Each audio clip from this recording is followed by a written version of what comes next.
Hola, buenas tardes. Muchas gracias, Desiree.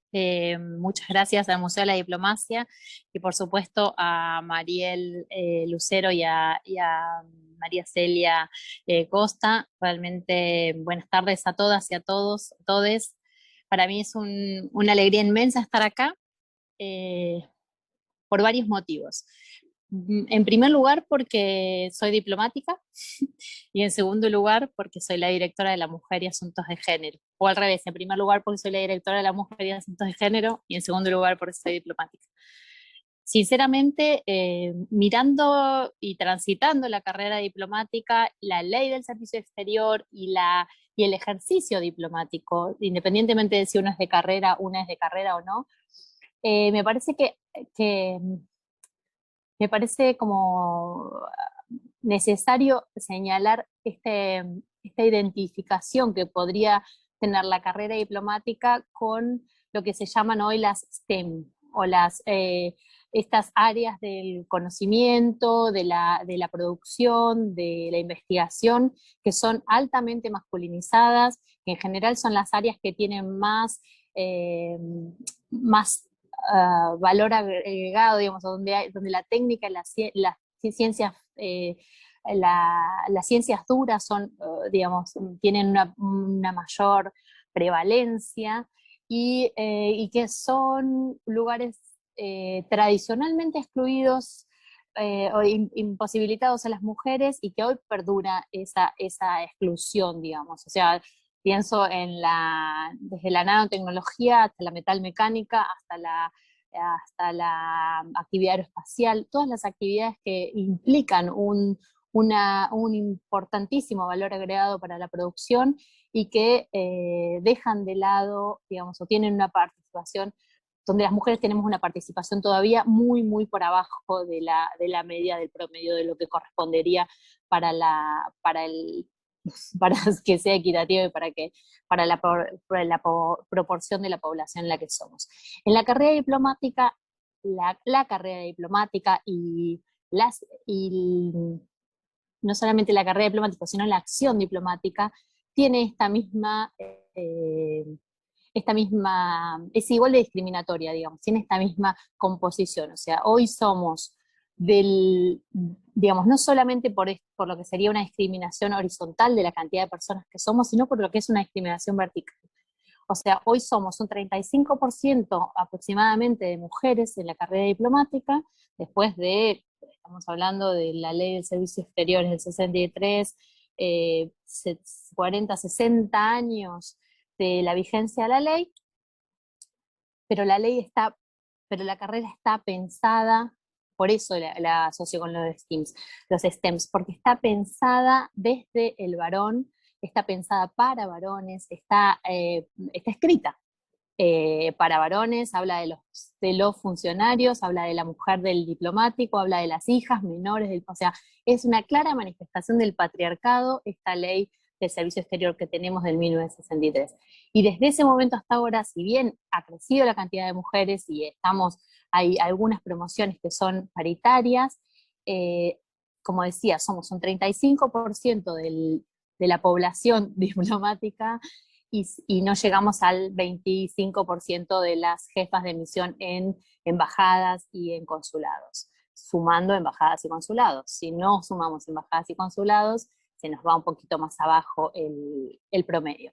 Entonces, como les decía, es una carrera o es un sector de trabajo sí, de trabajo y de inserción en la política en la que todavía no alcanzamos ni cerca la paridad que tienen las compañeras o las colegas digamos, diputadas, senadoras, etcétera, que tienen una ley de paridad y de la cual estamos muy orgullosas. Dicho esto, tengo que hacer, por supuesto, o sea, digo, si les contaría los elementos patriarcales de la ley, son infinitos, me parece que las investigadoras lo han podido identificar seguramente, pero, o sea, hasta el fin del 19, les voy a decir más exactamente, el 8 de diciembre del 19 se aprobó el decreto que modifica el régimen de pasaportes. Hasta ese momento, las hijas solteras de diplomático tenían derecho a tener un pasaporte diplomático así tuvieran 40 años, o sea, cual minusválida. la mujer del diplomático, digamos, el concepto de embajadora era para la mujer del embajador, porque era de peyorativo, una mujer que llegaba al máximo rango en la carrera diplomática, como es el de ser embajador o embajadora, no usaba el embajadora porque era peyorativo. Entonces, aquí es donde me parece que está el compendio de buenas prácticas, el compendio que me enorgullece en lo personal y en lo profesional, pero digamos, también me planteo un desafío que es, o sea, hace un año, yo asumí hace un año exactamente, el 13 de marzo, hace un año el canciller dispuso que se pudiera hacer el género femenino para los rangos, o sea, ya yo soy ministra, no soy ministro, como lamentablemente algunas colegas todavía, digo, esto es el fruto del patriarcado, ¿no? Claramente, o sea, hay muchas colegas que todavía se autodefinen en masculino, por más que no tengan una percepción de género masculino, sino que asocian el rango con un lugar solamente ocupado, definido para varones y ocupado por varones, y bueno, esa obligación como de mimetizarse con un varón para poder ocupar ese lugar, que es terrible, pero existe.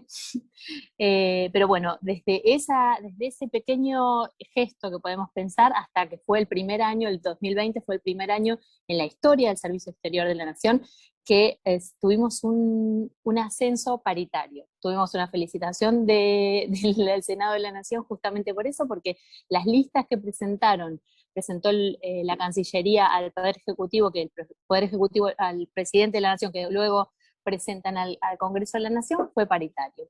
Paritario en los conceptos, digamos, con el concepto de Naciones Unidas, ¿no? 40-60. O sea, de 40 a 60, en ese rango es paritario.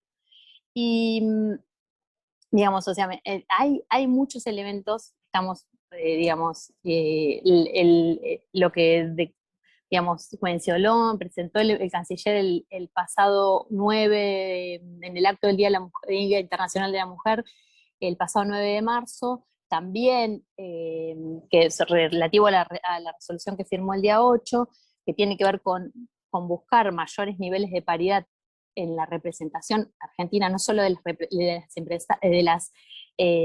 las diplomáticas, sino en las representaciones, en lo que implica la participación en festivales internacionales, en ferias comerciales, en congresos, en seminarios, etcétera, buscar una participación paritaria, pero lo central ahí me parece que es la creación de lo que es un observatorio de género dentro del punto focal de género de la Cancillería y del mandato que se le dio a ese punto focal de género, que tiene que ver con identificar los obstáculos que implican las licencias para el desarrollo de carrera de las personas del ministerio en su conjunto, y por supuesto va a incluir a las mujeres y a los varones diplomáticos. Porque como ustedes saben, tenemos desde hace muy poquitos años también el derecho a la excedencia, que es un derecho que provee, digamos, que dispone la Ley de Empleo Público, desde 1970 lo dispone, pero a las diplomáticas eso se nos estaba vedado hasta hace unos 6 años en que una colega Luis hizo una presentación, y ese derecho a la excedencia, si bien es un derecho y nos permite tal vez pasar más tiempo con nuestros hijos, si lo deseamos, también nos desvincula de la carrera en un punto y nos retrasa en lo que es después el tipo de ascenso, y por lo tanto te hace menos apetecible también para los traslados, porque bueno, después se toma la excedencia, esta después se embaraza cada 2 por 3, o sea, todos esos prejuicios que terminan apuntando, digamos, deteriorando un poco las posibilidades de las diplomáticas de hacer una carrera, bueno, diferenciando las carreras entre las mujeres y los varones al interior del servicio exterior. Entonces, como les decía, estos elementos que son relativamente nuevos, tienen un año algunos, otros 2 días, me parece que nos ponen de cara a, digamos, a los desafíos que tenemos y todo lo que, como decía Mariel, falta mucho, por supuesto que falta mucho, pero a la vez avanzamos mucho. Yo creo que si uno mira 30 años para atrás y y mira 30 años para adelante, proyecta 30 años para adelante, vamos a haber hecho una evolución muchísimo mayor los próximos 30 años de lo que hicimos los 30 años anteriores. Eh, y sobre todo, me parece que lo más difícil de trabajar, y en esto les quiero agradecer a ustedes por la posibilidad de, digamos, por esta visibilización que hacen de las mujeres en la carrera diplomática. Eso es un camino que es indispensable. En algún momento, hace unos años, bueno, hará un año o 2 años, mejor, 2 años, con un grupo de colegas pensábamos en hacer, ¿cómo puede ser que no existen? Acá hay muchos, salones que tienen nombres de diplomáticos, bueno, si buscamos los elementos, o sea, hay traje de diplomático, no hay traje de diplomática, hay salones que tienen nombres de diplomáticos, hay, ¿cómo se llama? Hay reconocimientos de premios que tienen nombres de diplomáticos y sin embargo no hay de diplomáticas, no hay una historia de las mujeres diplomáticas de la República Argentina. Entonces, en ese sentido, yo les vengo a agradecer desde, por un lado, desde mi lugar de dirección, de directora de la Mujer y Asuntos de Género de la Cancillería, digamos, les vengo a felicitar por esta iniciativa y a alentar, por supuesto, cuenten con la dirección, conmigo y con todo el equipo para lo que necesiten en esta investigación y en lo que consideren que podemos ayudarlas.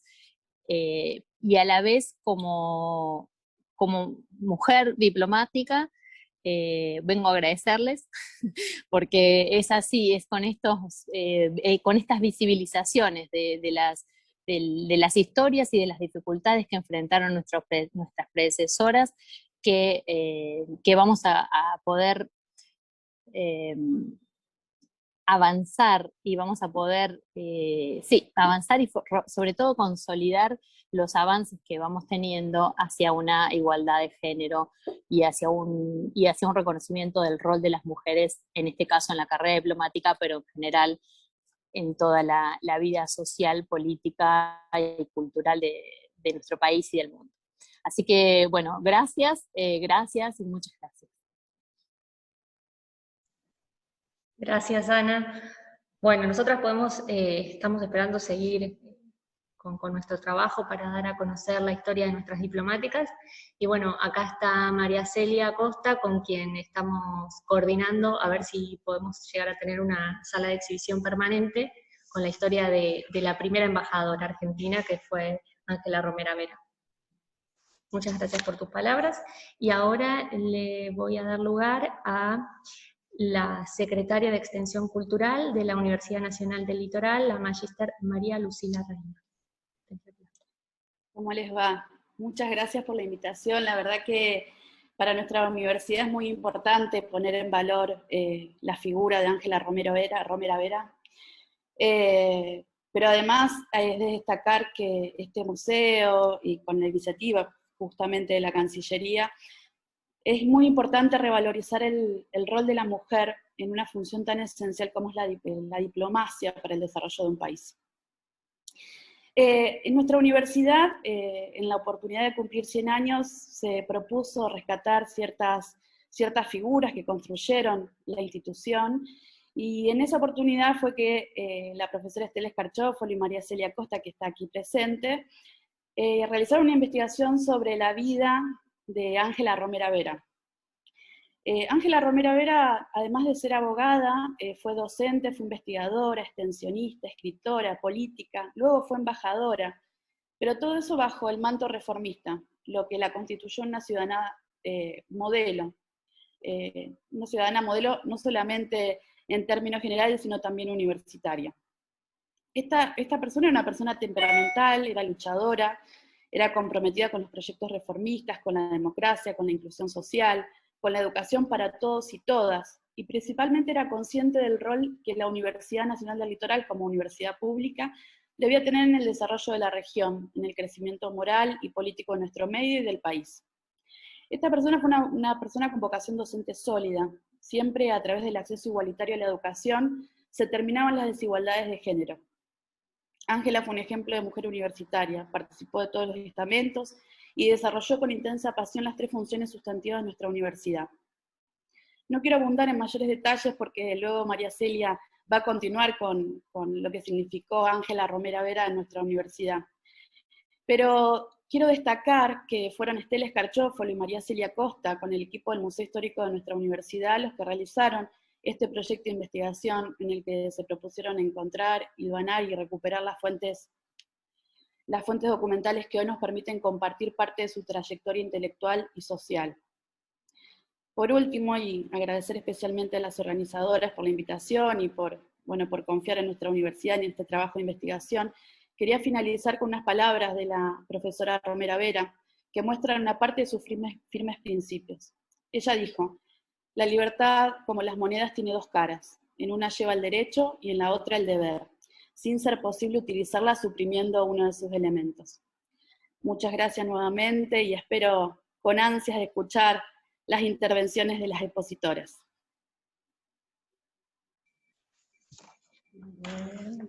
Muy bien, muchas gracias. Vamos a dar comienzo a las exposiciones. Las preguntas serán respondidas al final. La grabación será subida en las redes del museo una vez finalizada la exposición. Nuestra primera expositora entonces será la señora Mariel René Lucero, doctoranda en Relaciones Internacionales por la Universidad de La Plata, magíster en Relaciones Internacionales por Flaxo, licenciada en Relaciones Internacionales por la USAL, ex becaria del CONICET, directora del Centro de Estudios de Relaciones Internacionales y Medio Ambiente de la Facultad de Ciencias Políticas y Sociales de la Universidad Nacional de Cuyo, docente de grado y posgrado en Cuyo y la Universidad Champagnat, miembro del CONFEI, la Sociedad Argentina de Análisis Político y la International Political Science Association. Pertenece a la Red Latinoamericana de Politólogas No Sin Mujeres y la Red Politólogas en Red Mendoza, también la Red Internacional de Mujeres Latinoamericanas y Caribeñas. Posee diversos artículos publicados en revistas académicas, nacionales y extranjeras. Por favor, Mariel. Bueno, muchas gracias sobre todo por la invitación y por poder compartir este momento tan especial como son las conmemoraciones en torno al 8 de marzo. Voy a compartir pantalla entonces, si es posible. Bien.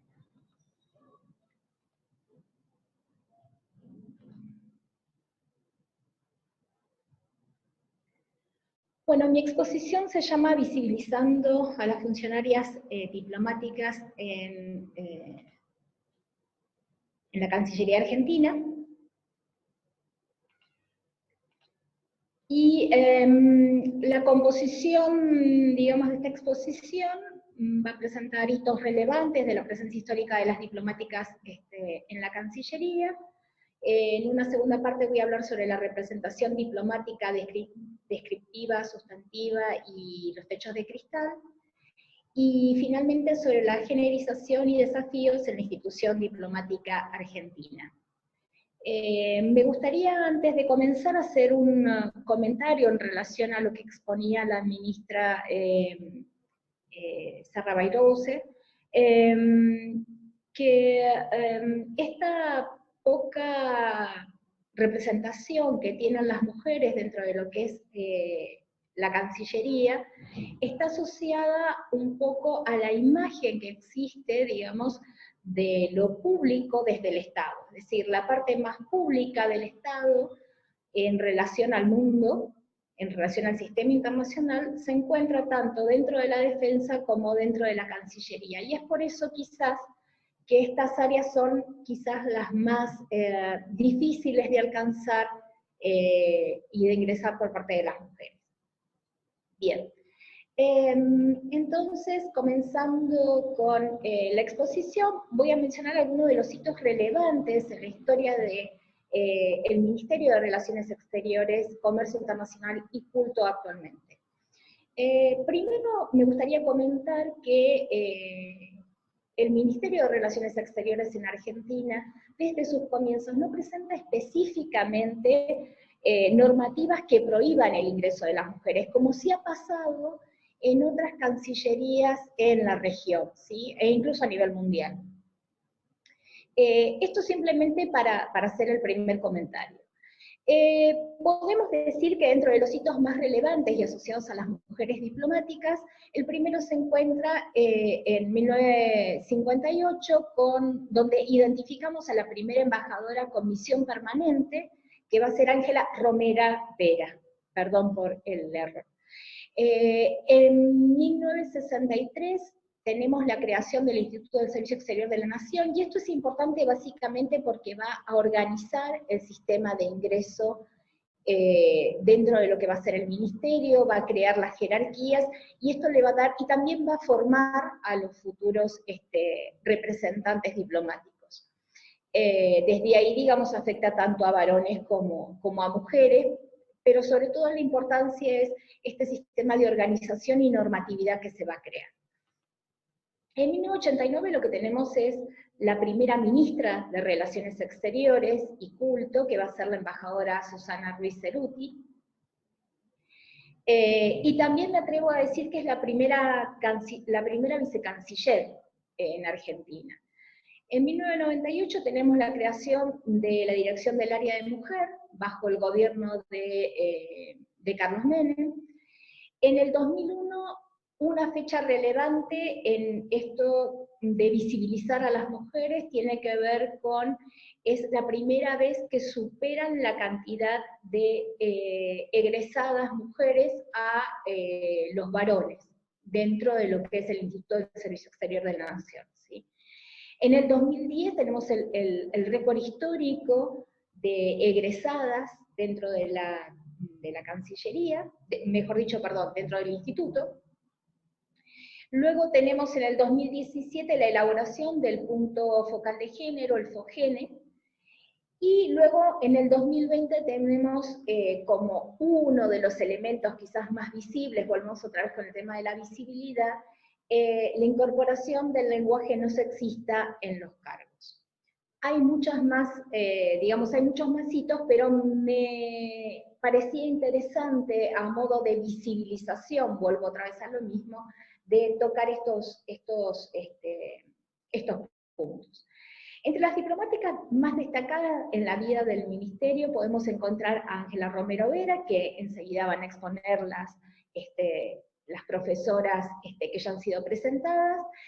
Lilian O'Connell de Alurralde también me parece sumamente importante mencionarla porque es la primera directora del Instituto del Servicio Exterior de la Nación durante el retorno a la democracia, y va a ejercer este cargo durante 5 años, con lo cual las primeras camadas en el regreso a la democracia de alguna manera van a estar, podríamos decir, signadas o marcadas por los elementos que ella pudo incorporar, digamos, a lo que era la formación de los futuros diplomáticos y diplomáticas.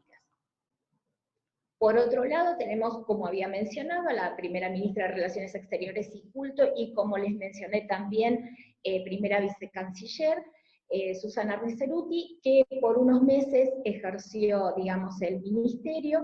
En el caso de Lilian O'Connell y de Susana Ruiz Ceruti, lo interesante es que ambas son diplomáticas de carrera, ¿sí? Y luego tenemos a Susana Marcorda como la segunda ministra de Relaciones Exteriores, que, digamos, tuvo presencia dentro de la Cancillería durante 2 años, y que si bien pudo proponer el FOGENE, no logra impulsarlo ni que quede institucionalizado. Entonces, vuelvo otra vez al tema de la representación, y acá quiero hacer una salvedad entre lo que es la representación descriptiva y la representación sustantiva. La representación descriptiva hace esto, ¿no? Visibilizar, vemos el número, ¿sí? Y entonces nos encontramos con gráficos como como estadísticas como esta, donde se ve el egreso de varones y mujeres en el ISEN desde 1970. Estos son datos, digamos, que se encuentran dentro de la Cancillería, que están a disposición de cualquier persona, digamos, son datos públicos. Y entonces lo que vamos a ver es que evidentemente es mayor la cantidad de varones que estarían indicados en la línea azul, y menor la cantidad de mujeres, con dos excepciones, ¿sí?, que estarían dadas aquí, aquí y aquí, ¿sí? No es mucho lo que demuestran, son simplemente números con porcentajes, y los años que irían desde 1970. ¿Por qué tomo 1970? Porque de 1963 a 1970 hubo años en los cuales no se produjo egreso del Instituto del Servicio Exterior de la Nación. Entonces, a partir de 1970, de alguna manera se regulariza, y por eso es que particularmente tomo este año. Bien. Pero si observamos esta estadística con una perspectiva de género, lo que nos encontramos es que en el 2001, el 2004 y el 2010 tenemos un porcentaje mayor de mujeres ingresando al servicio exterior, y en los círculos lo que podemos ver son las brechas de género que se van a producir. ¿Y por qué pongo el acento en las brechas de género? Específicamente porque lo que parece interesante es cómo se amplía la diferencia, ¿sí?, como podemos observar, digamos, en el círculo que estoy en este momento destacando, y observar también la brecha de género, sobre todo en los últimos años, ¿sí?, donde vuelve otra vez a producirse esta amplitud en la diferencia de los varones y mujeres, y un descenso importante además de esa curva de mujeres ingresando. A diferencia de lo que sucede cercano, digamos, al año 2010, digamos, del 2005 en adelante, donde se produce una curvatura ascendente en la cantidad de mujeres que ingresan al servicio exterior de la nación. Estas preguntas son las interesantes, y estas preguntas son las que tienen perspectiva de género y que nos permiten averiguar más qué es lo que pasa, digamos, dentro de la historia de la Cancillería argentina con las mujeres. Entonces también podemos ver en forma individual otros números, otra estadística, donde podemos ver que desde el ingreso en 1995, y tomo 1995 específicamente porque se produce la conferencia, la cuarta conferencia internacional de la mujer en Beijing, que va a ser eje fundamental de muchas de las reformas que se van a producir a nivel internacional, y que van a tener un impacto particular en la Cancillería, porque es cuando empieza a ascender el porcentaje de mujeres. Va a haber una tendencia ascendente en el porcentaje de mujeres dentro de la Cancillería, ¿sí? En esta tendencia que hace que nos podamos situar entre el 33%, podríamos decir, en 1995, a el 41%, si es que llega a 41%, digamos, en el 2020, lo que tenemos es una tendencia ascendente, pero estas variaciones y sobre todo los descensos importantes en el gráfico es lo que particularmente resulta importante preguntarnos por qué y cómo lo podemos evitar. Y acá es cuando la institucionalización de ciertas medidas resultan indispensables para lograr esa igualdad de género. Entonces, como adelantaba o spoileaba, como se dice ahora la ministra, tenemos un 35% promedio de mujeres que egresan en el ISEN desde el año 2000 aproximadamente. Entonces, si hacemos una comparación de cómo está compuesto el cuerpo permanente activo de la Cancillería, nos encontramos al año 2020 con que en los escalafones inferiores, secretarios de primera, de segunda y de tercera, tenemos que supera, ¿sí?, entendiendo que el 35% podría situarse donde muestran las flechas rojas, podríamos decir que supera la cantidad de secretarias, en este caso, porque el color amarillo responde a mujeres y el color naranja respondería a varones. Lo mismo pasa con los secretarios de segunda, Y ya en los secretariados de en tercera encontramos con que se ajustaría a este porcentaje del 35% como una constante, ¿sí? Si observamos qué es lo que sucede en los escalafones medios, nos encontramos con que nuevamente, digamos, el porcentaje de mujeres aproximadamente se acerca, supera, digamos, esta media del 35%. Sin embargo, cuando llegamos a los escalafones superiores, es cuando este 35% ya no se refleja. Y acá yo quiero hacer, voy a volver, digamos, a una de las estadísticas, a esta estadística en particular, ¿sí? Donde vemos que aproximadamente, si tenemos en cuenta que 0 correspondería al año 1995, podemos decir que a partir del año 2000, que estaría marcado por el número 5, ¿sí? Tenemos digamos, un porcentaje de mujeres que ingresa que no disminuye casi del 30%, ¿sí? Excepto en el comienzo del año 2000, apenas una pequeña bajada, pero no disminuye del 30%. Entonces, si esa es la lógica, deberíamos entender que aproximadamente deberíamos tener, un 30% de mujeres embajadoras o ministras de primera o de segunda. Sin embargo, volvemos otra vez a lo mismo, aquí el porcentaje es menor, digamos es un 29%, o sea que es poca la diferencia, pero en ministros de primera y embajadoras, en ministras de primera y embajadoras, nos encontramos con un 25 y un 22%.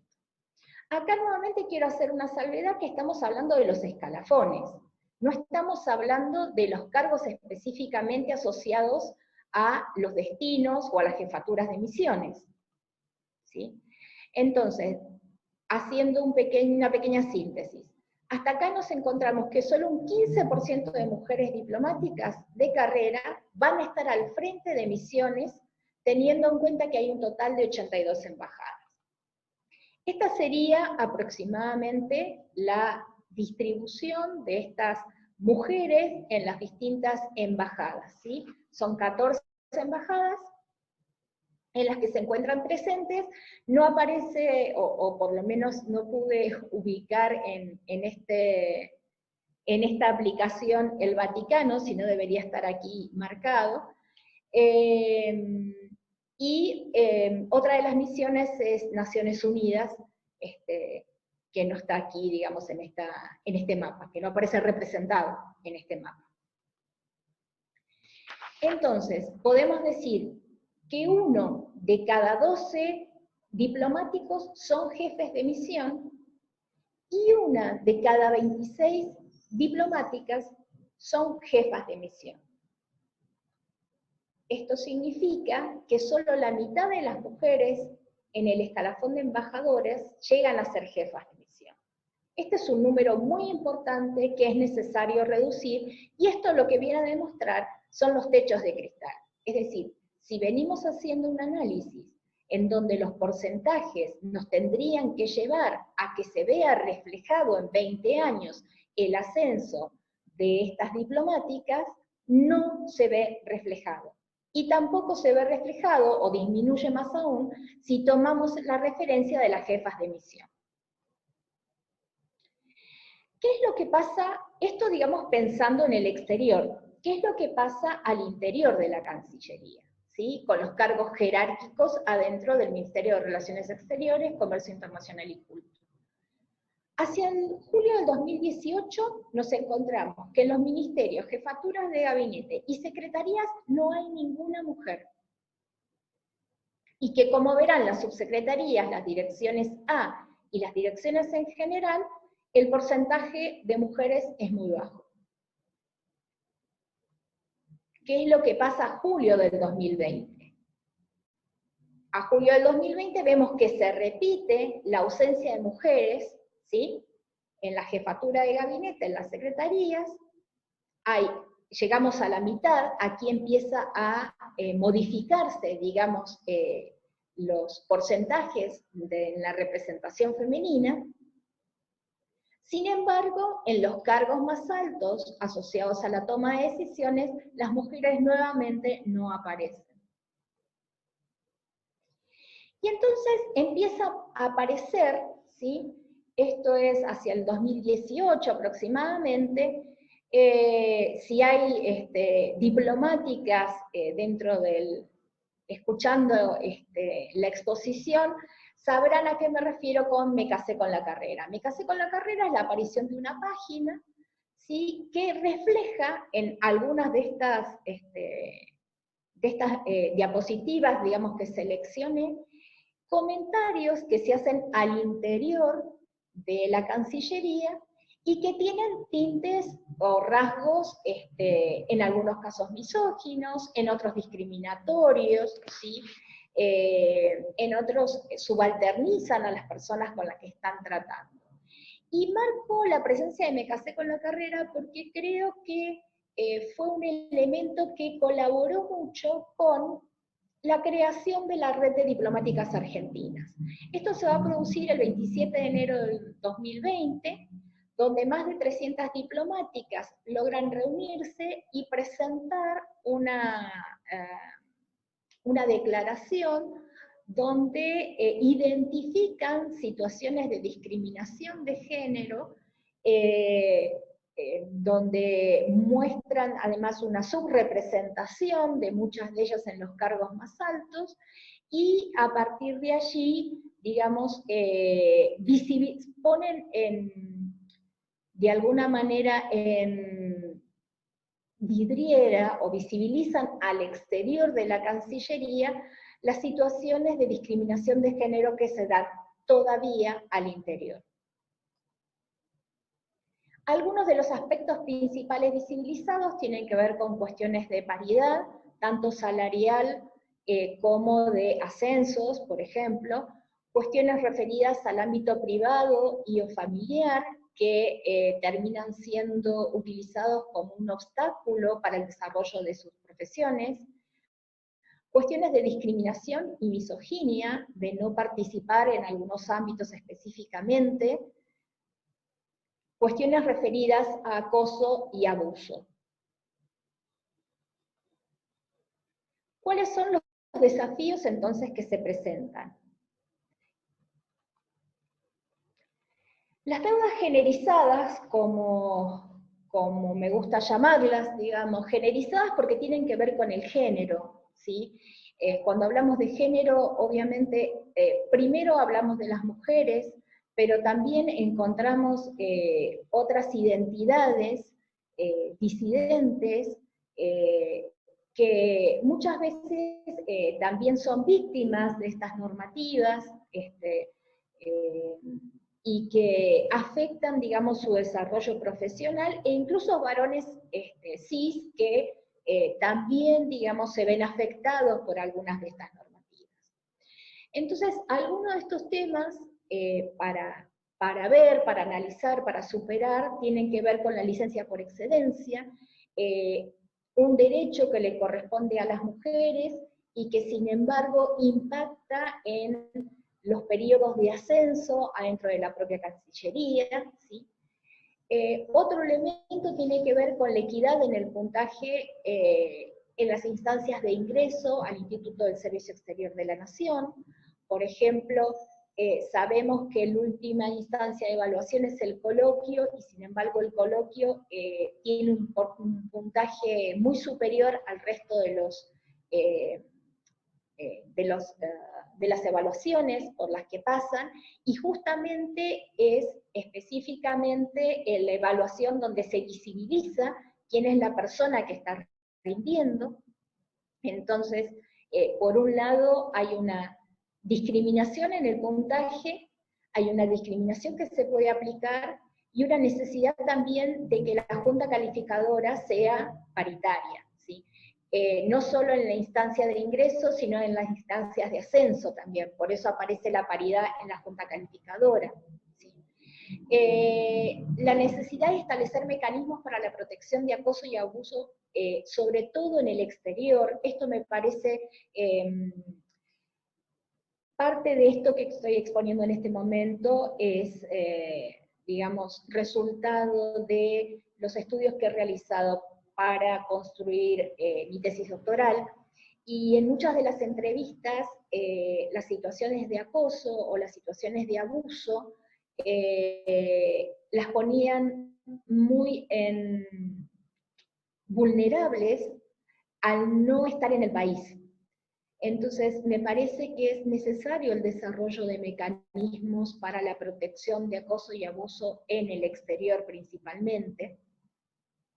Otro de los puntos que me parece que es importante, el tema de los cupos de ascenso, sobre todo en los escalafones más altos, y una cobertura sanitaria permanente. Esto tiene que ver específicamente con el tema de becarios y becarias, ¿sí?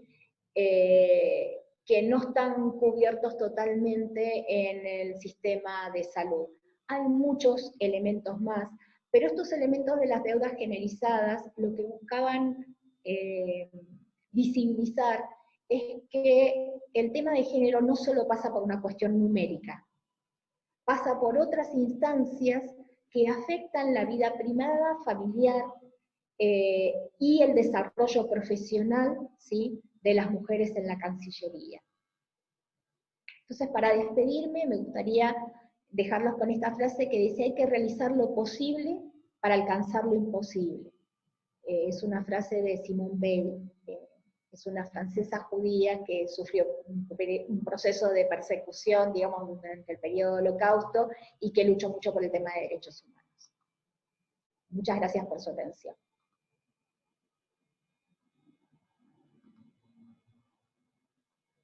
Muchísimas gracias, Mariel René Lucero.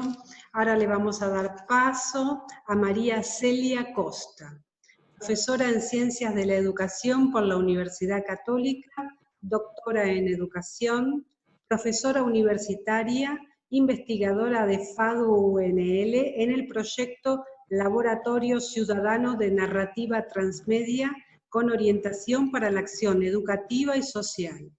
Titular de las cátedras de Pedagogía y Sociología de la Educación del Nivel Superior. Fue titular del área de Cultura del Gobierno de Santa Fe durante 12 años. Representante de la provincia de Santa Fe ante la CONAVIR. Se desempeñó como diputada provincial de Santa Fe. Fue presidenta de la Comisión de Educación y vicepresidenta de la Comisión de Cultura y Medios de Comunicación. Autora de diversos libros y publicaciones académicas y periodísticas, columnista en programas culturales de televisión. Por su trayectoria en la cultura recibió el premio Mozarteum Filial Salzburgo. Por favor, María Celia. Gracias.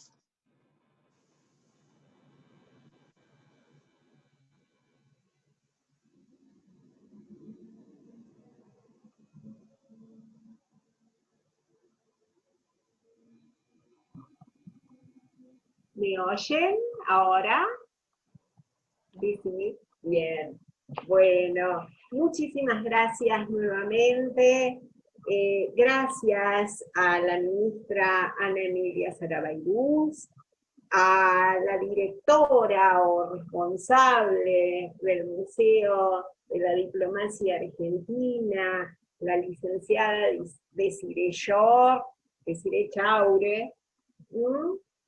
que nos ha abierto tan cálidamente las puertas de una institución tan importante como la que está llevando adelante junto con su bellísimo equipo.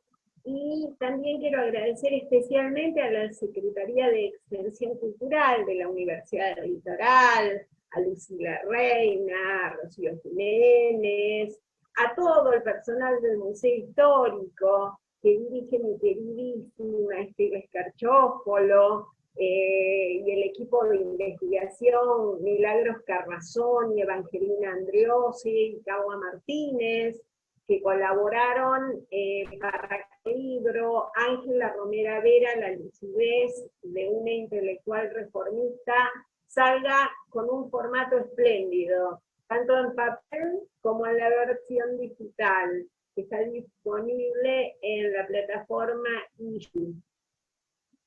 Y como nos toca todo, y en honor al tiempo acotado que tenemos para no abrumar a esta magnífica audiencia, yo voy a decir que el libro que presentamos está disponible en formato papel en la Biblioteca del Servicio Exterior de la Nación y del Instituto del Servicio Exterior de la Nación y en el Museo de la Diplomacia.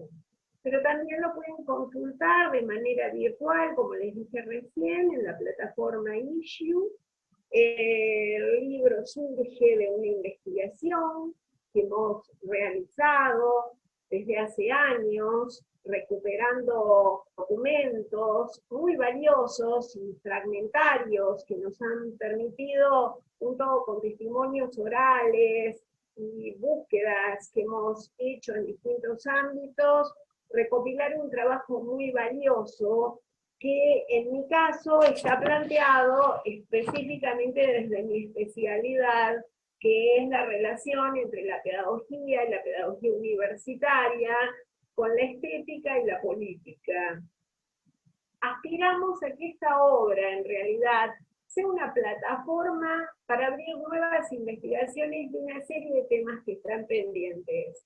Como no puedo con mi ingenio de directora de tesis, de profesionales que me las acercan, que me convocan o me consultan, algunos de los temas que propongo para la enorme cantidad de gente que tenemos del ISEM, que están escuchando este encuentro, podrían ser la actuación de Ángela Romera Vera en las relaciones internacionales latinoamericanas entre 1958 y 1962, el desempeño diplomático de su esposo, el doctor Constantino Ramos, la labor de Romera en otras universidades argentinas, como en UBA y la Universidad del Museo Social Argentino, donde dictó cursos, la correspondencia que mantuvo a lo largo de toda su vida con el escritor, jurista y sociólogo español Francisco Ayala, la correspondencia que también sostuvo con los escritores Ernesto Sábato y con David Viñas, el valor por la precisión de sus numerosas traducciones de libros muy importantes en las ciencias sociales, como es el caso de la primera edición en castellano de la sociología de Gurvitch, traducida del francés, o la de Derecho Procesal Civil de Leo Rosenberg, traducida del alemán. La obra que Romera Vera tiene catalogada en la Biblioteca del Congreso de los Estados Unidos, donde sabemos que hay material de ella, su aporte junto a Ayala a la construcción de la sociología argentina, su defensa continua en favor de los derechos de la mujer y su relación con Alicia Moró de Justo. Esto sería, disparo algunos temas para incentivar a que, como les decía, este libro sirva de plataforma para nuevos desarrollos. Pero me toca presentar el personaje, porque la mayoría de personas no conocen quién fue la doctora Romera. En función del acotado tiempo que tenemos, me voy a dedicar a algunas cuestiones de su vida personal, pero voy a hacer hincapié en su labor diplomática. Ángela Romera Vera nace justamente el 11 de marzo de 1912, así que hoy es 11 de marzo, hoy le estamos celebrando su cumpleaños 109. Es una casualidad que se dio mientras coordinábamos el acto, y bueno, es algo muy saludable que se haya producido.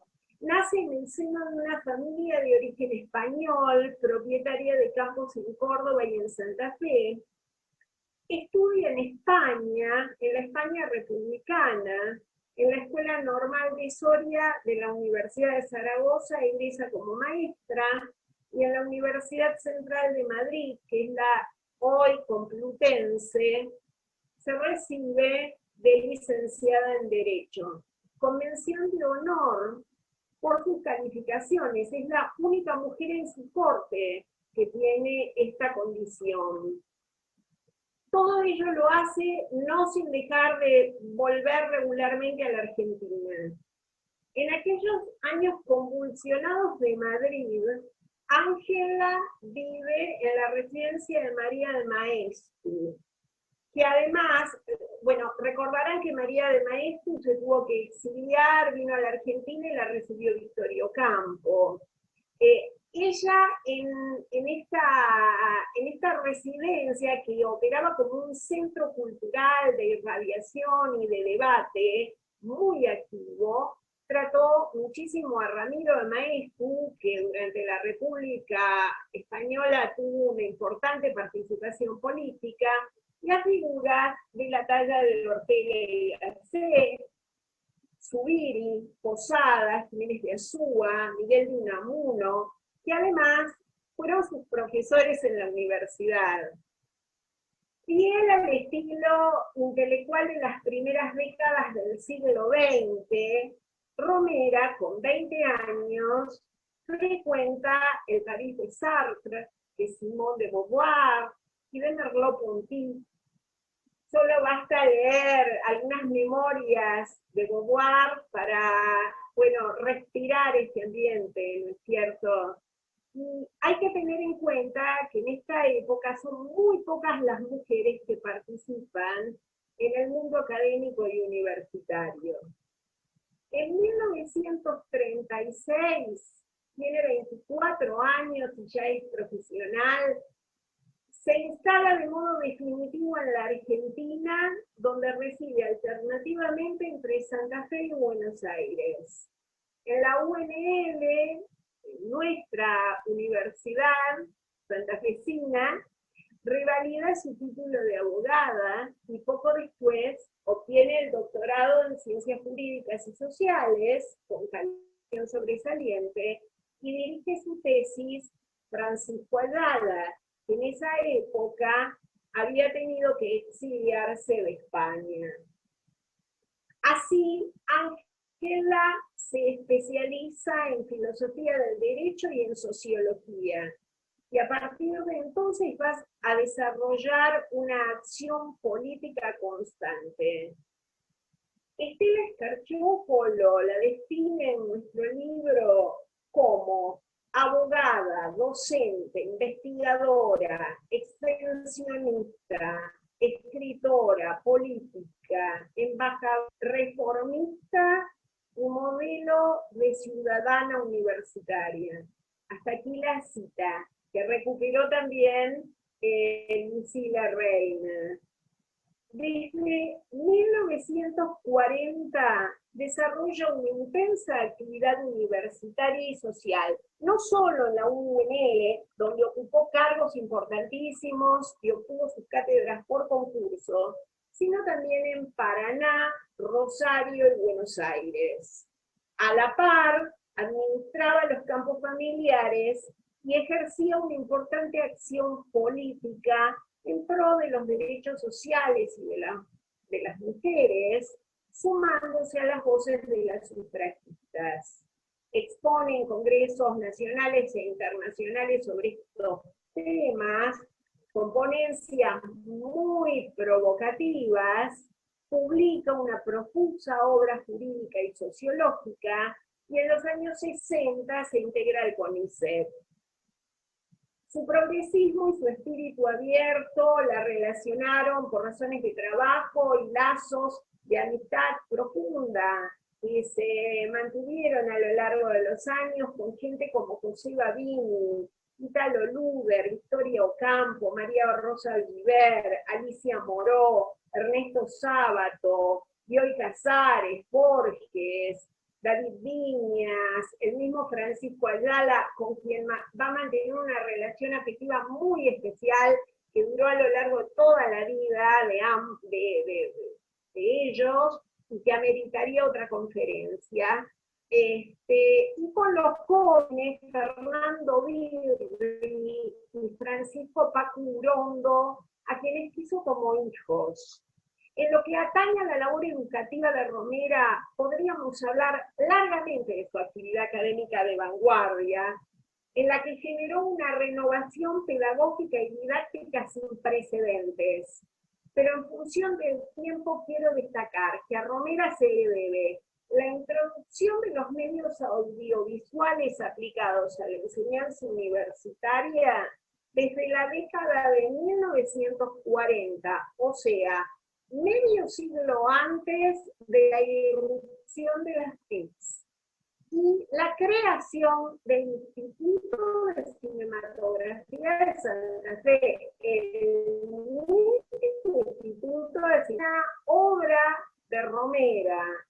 La resolución que firma Romera en la Universidad Litoral es la 129 del 19 de diciembre de 1956, que contiene además su primer plan de estudios que está redactado por él. En ese momento se designa a Fernando Birri, director de la escuela, a propuesta de nuestro personaje, a propuesta de Ángela.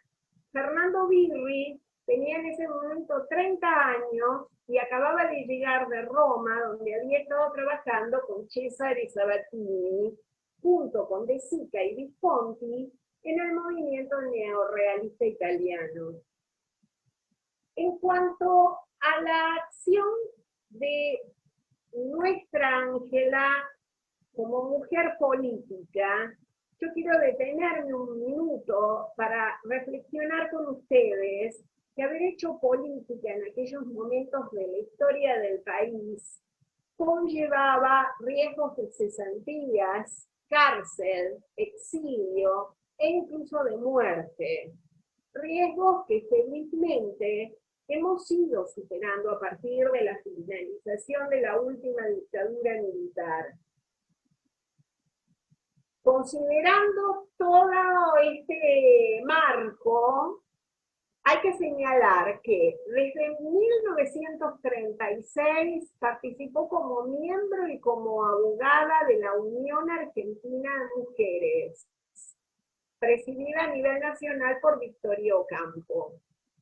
Y que en 1948, y acá voy a pedirles a las chicas si son tan amables de poner la foto 2 y luego la foto 3, exactamente, la vemos a Ángela en su rol de mujer activista. En 1948 crea la Asociación de Mujeres Radicales, para que las mujeres puedan participar de la vida política nacional y obtener el voto. Sigue la estrategia de la rama femenina del justicialismo. Romera, que se darán cuenta, peronista no era, sin embargo, siempre sintió un especial reconocimiento hacia la figura de Eva Duarte.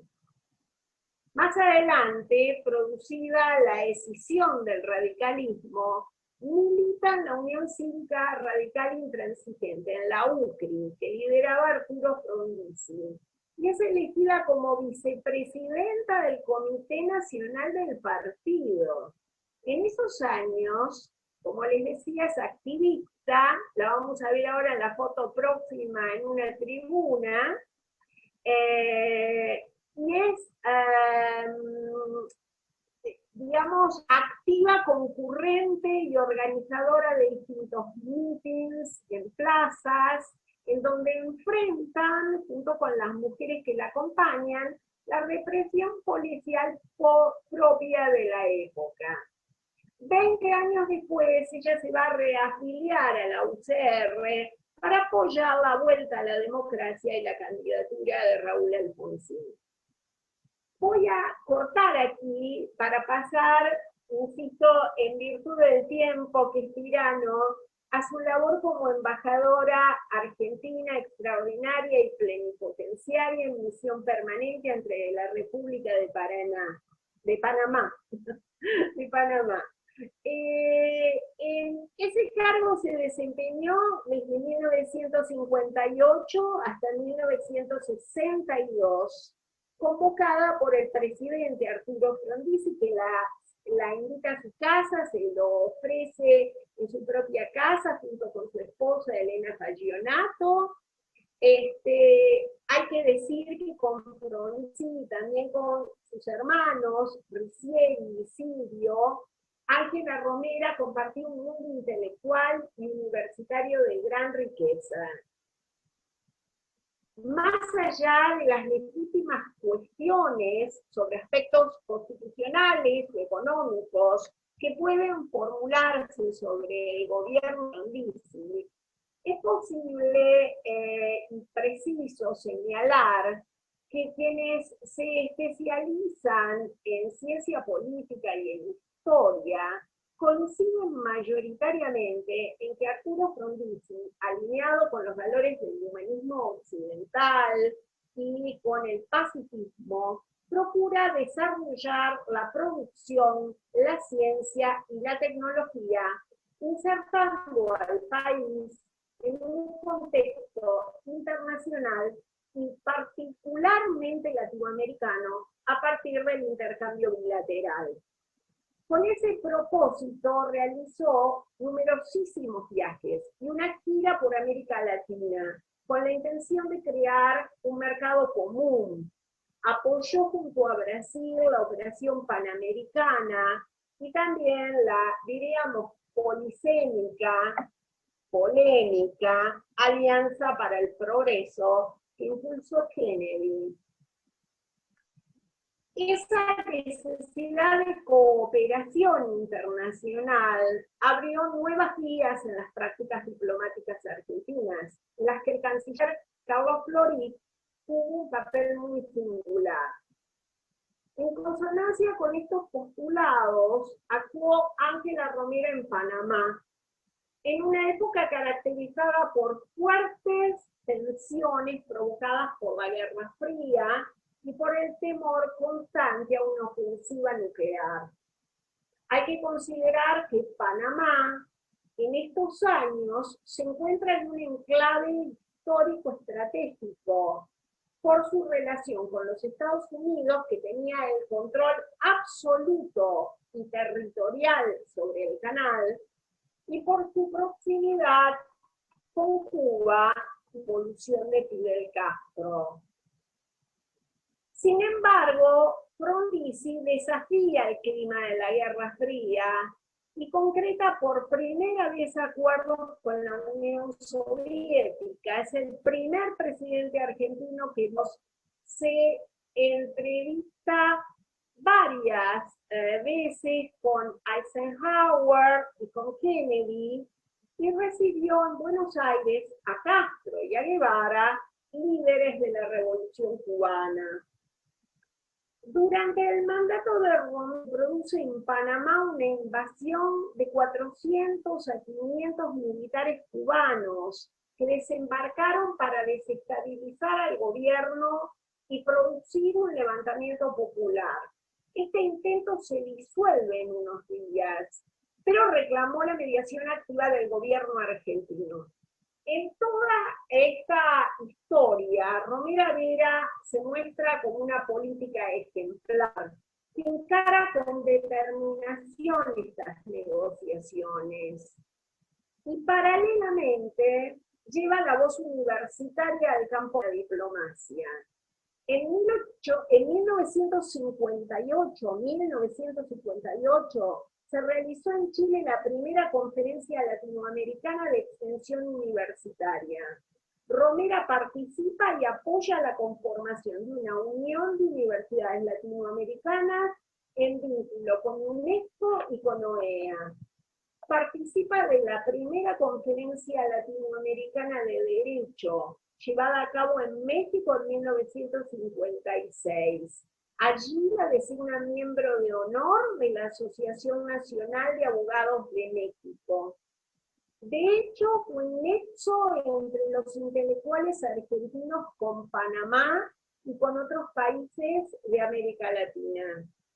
Se contacta con distribuidores cinematográficos para promover la compra de películas que producía el Instituto de Cine de la UNL, arma festivales y exhibiciones fílmicas, colaborando así con la trascendencia que irá tomando paulatinamente la Escuela de Santa Fe en la historia del cine mundial.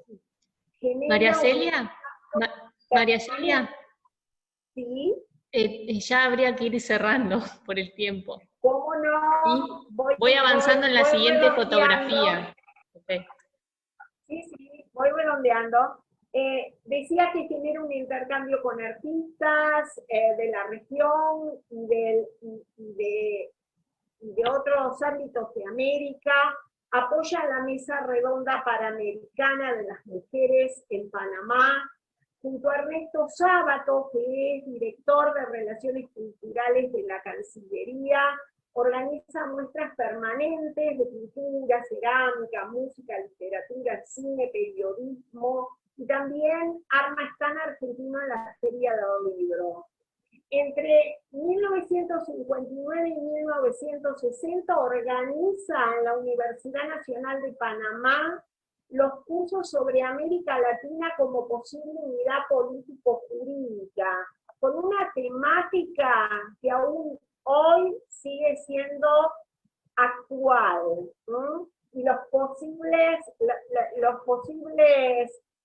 digamos, consecuencias, las posibles consecuencias que tendría esa unidad y cómo debería articularse una normación para todo este intercambio latinoamericano, comercial y cultural. Romera tiene un amplio concepto de la función. Acá te voy a pedir, deciré si podemos poner la última imagen, que es la condecoración que recibe del gobierno panameño, de Vasco Núñez de Balboa, en grado de Gran Cruz, por su labor. Romera dice que atina una comprensión más completa de los pueblos y para ello es necesario, a la par del trabajo diplomático, la integración real a partir de estudiantes, profesores, artistas y obreros que compartan la vida de sus iguales con otra nación. Cuando el presidente Frondizi es derrocado por el golpe militar, Ángela vuelve al país no sin dificultades, y allí, por un problema de desigualdad de género, acá no hay cupos en esta época, pierde la posibilidad de integrar una lista en diputados nacionales que a ella le interesaba muchísimo. Para finalizar, debo decir que la doctora Romera Vera se casa en su madurez con Constantino Ramos, un prestigiosísimo diplomático argentino que tuvo una participación en la ONU como embajador en Bruselas, en Canadá y en Venezuela, y que acompañó a De Gaulle en su gira por América Latina. Romera Vera muere el 4 de julio de 1990 con 78 años, con plena lucidez. Y en un acto, yo te diría, de ascetismo religioso, sus cenizas están enterradas en el corral de los animales, debajo de un ombú, como ella lo manifestó por voluntad propia. El campo que fue suyo se lo legó a los peones, porque consideraba que la tierra debía ser compartida con quienes la trabajan, actitud muy poco frecuente. Voy a cerrar esta exposición haciendo dos brevísimas reflexiones. Una tiene que ver con el tener cuidado en relación a los discursos circulantes acerca de la invisibilización de personajes femeninos. Si uno recorre documentación y material que hay en la web, por ejemplo, sobre nuestro personaje, se insiste en que el apellido, o sea, se la nomina como Romero, siendo que su apellido es Romera. Se dice que es española en función del acento que le quedó por sus estudios en España. Se dice, por ejemplo, incluso en discursos progresistas, que el Instituto de Cine lo crea Fernando Birri, con un criterio justamente de dominación masculina. En segundo término, la segunda reflexión que voy a hacer es que me parecen muy saludables las medidas que está tomando la actual gestión del Ministerio de Relaciones Exteriores, porque tanto la creación de la Dirección de la Mujer y Asuntos de Género, como la resolución con un fuerte contenido simbólico para que se nomine como embajadora, ministra, consejera y secretaria los cargos que desempeñan las mujeres, son medidas que colaboran a que en un futuro, que ojalá no sea tan lejano, podamos terminar con los reclamos tan justos y tan necesarios, porque la igualdad que ya está plasmada en las leyes se convierta en una práctica social efectiva. Bueno, con esto concluyo, agradezco a todos y pido disculpas si me extendí unos minutitos más, pero bueno, como verán el tema me resulta apasionante y bueno, ha sido verdaderamente un gusto estar en este encuentro y escucharlas a todas ustedes con exposiciones tan interesantes como las de nuestras autoridades y la de María Lucero. Muchas gracias, María Celia. Ahora les aviso a los participantes, si tienen alguna pregunta se la pueden hacer a las expositoras por el chat, o si quieren pueden prender su cámara y su micrófono y hacerla directamente.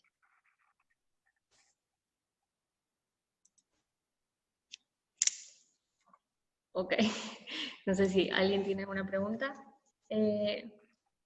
Si no, dentro de las observaciones, después de haber escuchado la exposición de Mariel, quería preguntarte, el tema del techo de cristal no es una problemática que solamente está en lo que se refiere a la política exterior, sino en el sector político en general, entiendo, porque los cargos de subsecretario o secretario, por ejemplo, acá en la Cancillería, son cargos más bien políticos que cargos diplomáticos.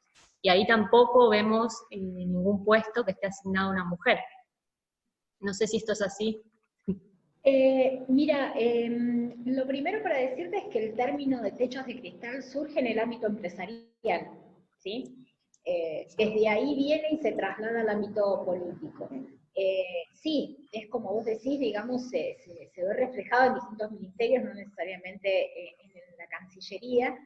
Y sí, una cosa que, bueno, vos justo ahora mencionaste, pero que también quería destacar, es que específicamente la exposición estuvo basada en las diplomáticas de carrera, más que las diplomáticas políticas, porque justamente como vos bien decís, por ahí los canales para las designaciones son distintos. Entonces, desde ahí, de repente, tengo más presente los porcentajes en el caso de Cristina Fernández de Kirchner, donde había 13, me parece que era algo así como 13 diplomáticas de carrera con destinos no estratégicos, porque este es el otro tema, ¿no? Por eso mostré el mapa, creo que no lo llegué a decir, pero no son destinos estratégicos para la política exterior argentina.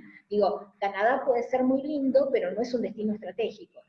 Y sin embargo decía entonces, en el caso de Cristina Fernández de Kirchner, bajo su gobierno hubo 4 diplomáticas políticas que estuvieron en lugares claves, en Estados Unidos, en Gran Bretaña, en Naciones Unidas, creo que en México también.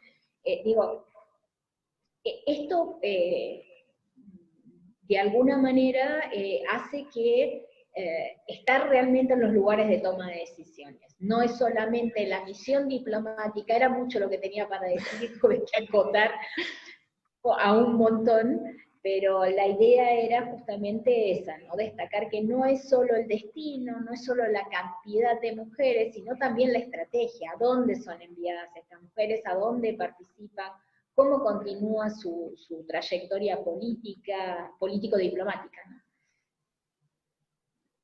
Muchas No gracias. sé si con eso te respondo Sí, lo que sí, me por preguntaste. Bien. Bueno, vamos a ver si hay alguna pregunta más, creo que no. Entonces, no sé si quieren hacer algunos comentarios finales, si no vamos a dar por finalizado la reunión. Yo quería hacer un comentario respecto de las últimas medidas que se han tomado, que me parece, el hecho de que haya un observatorio me parece sumamente importante, sobre todo un observatorio dentro del Ministerio de Relaciones Exteriores. Yo creo que es una deuda muy grande que tiene el Estado argentino, ya no es, digamos, una gestión, sino el Estado argentino con las diplomáticas. Básicamente porque creo que hay derechos que están en el contexto del Estado argentino, que no han llegado hasta las propias diplomáticas y para poder permitirles su desarrollo profesional, ¿no? Entonces me parece que es sumamente importante, y lo que me parece también importante es que no solo sean recomendaciones que se hagan respecto a tratar de salvar situaciones de desigualdad, sino que se logre institucionalizar. Me parece que esto es fundamental, que se institucionalicen ciertos procesos para evitar retrocesos en gestiones que pueden llegar a ser misóginas. Creo que con eso soy clara en el tema. Sí. Bueno, chicas, entonces voy a cerrar la reunión. Va a quedar todo grabado y lo subimos a las redes para aquellos que se la perdieron. Les agradezco nuevamente, muchas gracias a todos los participantes por estar, y esperamos poder seguir haciendo este tipo de reuniones, aunque sea en formato virtual. Muchísimas gracias, Desiree, al Museo de la Diplomacia y a la directora del área de Mujer y Asuntos de Género. Bueno, muchas gracias. Gracias. Adiós.